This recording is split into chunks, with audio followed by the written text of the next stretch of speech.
श्रीमद् भगवद गीता अध्याय 10 विभूति योग श्लोक 38। दण्डो दमयतामस्मि नीतिरस्मि जिगीषताम् मौनं चैवास्मि गुह्यानां ज्ञानं ज्ञानवतामहम्। मैं अराजकता को रोकने वाले साधनों के बीच न्यायोचित दंड और विजय की आकांक्षा रखने वालों में उनकी उपयुक्त नीति हूँ। रहस्यों में मौन और बुद्धिमानों में उनका विवेक हूँ। मानव जाति की ऐसी प्रवृत्ति है कि लोगों के भीतर सद आचरण विकसित करने के लिए केवल उपदेश देना ही पर्याप्त नहीं होता। न्यायोचित ढंग से जब समय पर दंड दिया जाता है, तब यह लोगों के पापमय आचरण में सुधार लाने और उन्हें सदाचरण पर चलने का प्रशिक्षण देने का महत्वपूर्ण उपकरण सिद्ध होता है। आधुनिक प्रबंधन सिद्धांतों में अत्यंत कुशलता से वर्णन किया गया है कि दुराचार के लिए 1 मिनट का दंड और सदाचार के लिए 1 मिनट के उपयुक्त प्रोत्साहन से मनुष्यों के दुर्व्यवहार को रोका जा सकता है। विजय की अभिलाषा सार्वभौमिक है, लेकिन जो उच्च चरित्रवान है वे नीति और सिद्धांतों को त्याग कर अधर्म के मार्ग का अनुसरण कर विजय प्राप्त नहीं करना चाहते। ऐसी विजय जो धर्म के मार्ग का अनुसरण कर प्राप्त की जाती है, वह भगवान की शक्ति का गौरव है। रहस्य वह है जिसे किसी विशिष्ट उद्देश्य से सामान्य जन की जानकारी से गुप्त रखा जाता है। सर्वोत्कृष्ट रहस्य वह है जो मौन में छिपा रहता है। सच्चा ज्ञान मनुष्य में आध्यात्मिक ज्ञान की परिपक्वता और आत्मबोध या भगवत ज्ञान द्वारा आता है। इसमें संपन्न मनुष्य सभी घटनाओं, मनुष्यों और पदार्थों को भगवान के साथ उनके संबंध को जोड़कर देखने की दृष्टि को विकसित करता है।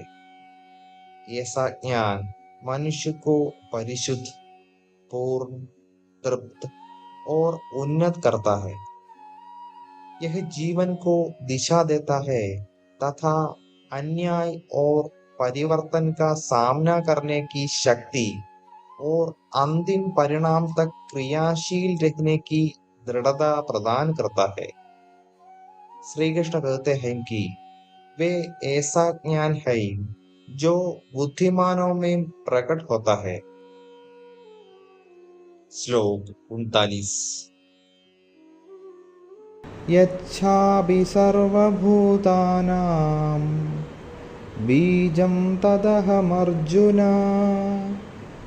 न तदस्ति विना यत् स्यात् मया भूतं चराचरम्।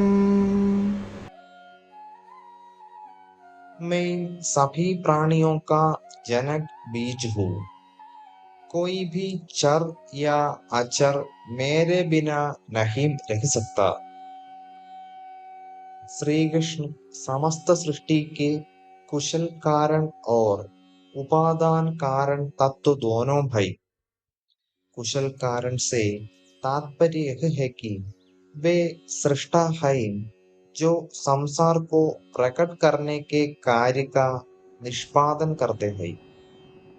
उपादान कारण का अभिप्राय यह है कि वे उपादान कारण तत्व है जिससे सृष्टि का सृजन होता है।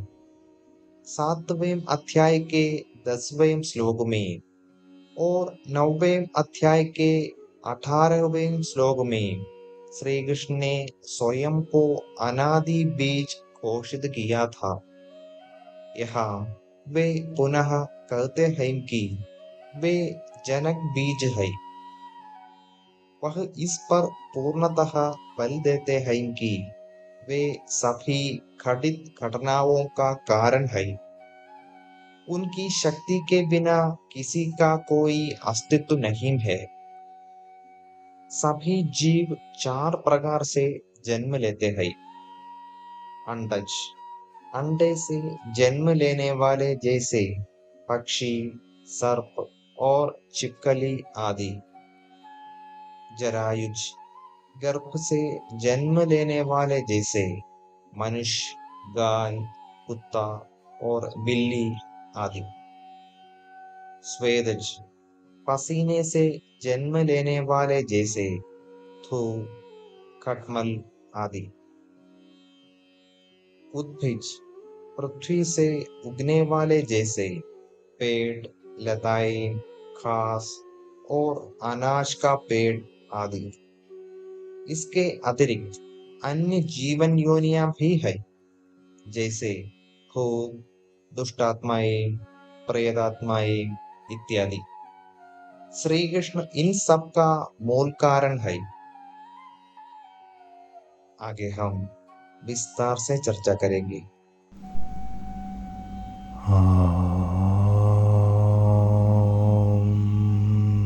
गुं गुरुभ्यो